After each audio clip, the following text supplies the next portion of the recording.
Hi guys, welcome back to part 3 of my 4-part book haul. I've been having so much fun telling you guys all about all of the books I've accumulated over the past couple months, and I will start now with my third set of books, and these are all mysteries. Like I said in another video, I went to an awesome library book sale that only happens twice a year at a bigger library in my area, and I accumulated quite a lot of mysteries, which I was really excited because I realized there are a couple mystery series that I have just resigned to myself. They are my favorites. I want to own them. I'm not in denial anymore. So I want to work on my Flavia de Luce collection, my Inspector Lynley series by Elizabeth George, and what was the other? Oh, Amelia Peabody by Elizabeth Peters. So I accumulated several of those, and that's a nice thing about collecting mysteries is they are typically especially cheap at library book sales as opposed to other books, especially if you get the mass market paperbacks. They were 50 cents. So, for the win. Okay, the first is by Elizabeth Peters, and it's called Street of the Five Moons. And basically what I did, I looked in the mass market paperbacks and I just selected all of the Elizabeth Peters off the rack, and I didn't realize this was from a different series. This says it's a Vicky Bliss mystery, but I am okay with that because it'd be cool to try out another series by her. I didn't even know she had another series. And it says that Vicky Bliss works at Munich's National Museum of History. So I think that would be really fun. And Elizabeth Peters mystery, which are really lighthearted and humorous and set in a national museum. I think that could be really cool. I think she's a curator. So I'm definitely looking forward to giving this a try, even though it was unexpected. All right, so then several from the Amelia Peabody series that I got 5. And the first is the Serpent on the Crown. And this is just typical Amelia Peabody. There are like cursed statues and lots of superstition, and so they have to get to the bottom of the mystery for that. I don't think I'll read you the synopses for these because they all kind of blend together, especially if you haven't read the series. But yeah, just same great characters, Emerson and Amelia, and I think their son Ramses is going to age as he gets older, which is really fun. And then the golden one, Crocodile on the Sandbank, which is the first in the series. Curse of the Pharaohs, which I just finished and really enjoyed, and that's the second in the series. So I'm really excited to continue building my Amelia Peabody collection because I just see it as a really good go-to series to have, really cozy, comforting, rainy day type read, and great beach reading. I absolutely love reading mysteries at the beach. So I'm really happy to have that.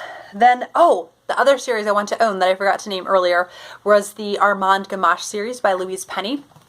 I recently read one in the series and it was just confirmed for me again how awesome and amazing that series is. So I was only able to find 2, and these were in trade paperback because their series is newer and I don't even think they've published yet in mass market ones. But that's okay because these are nice and floppy.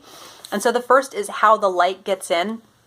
And this is a later one in the series. It says, despite crises that are overwhelming his homicide department, Chief Inspector Armand Gamache travels to the tiny village as a personal favor. There he discovers that the missing woman was once one of the most famous people in the world.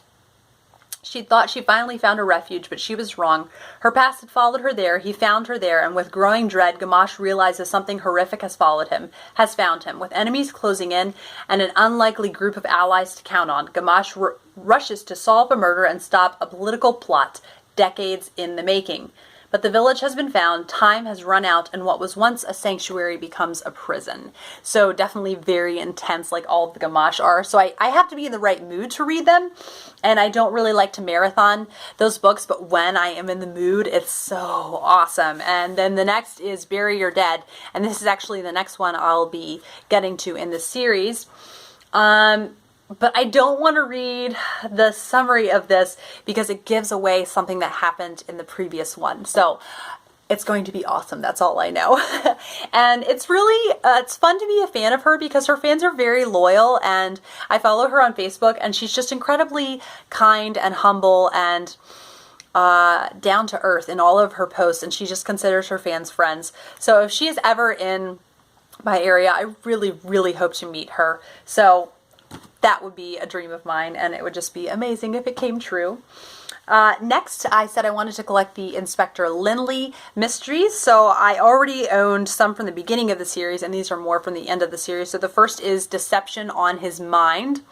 I'm not sure how I feel about this cover, but I didn't really care because it was 50 cents.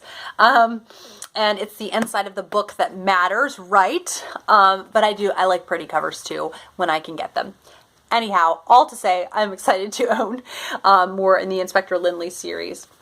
And this actually does not have the summary on the back, but all I need to know is it's in the Inspector Lynley series. So there you go. My books are falling.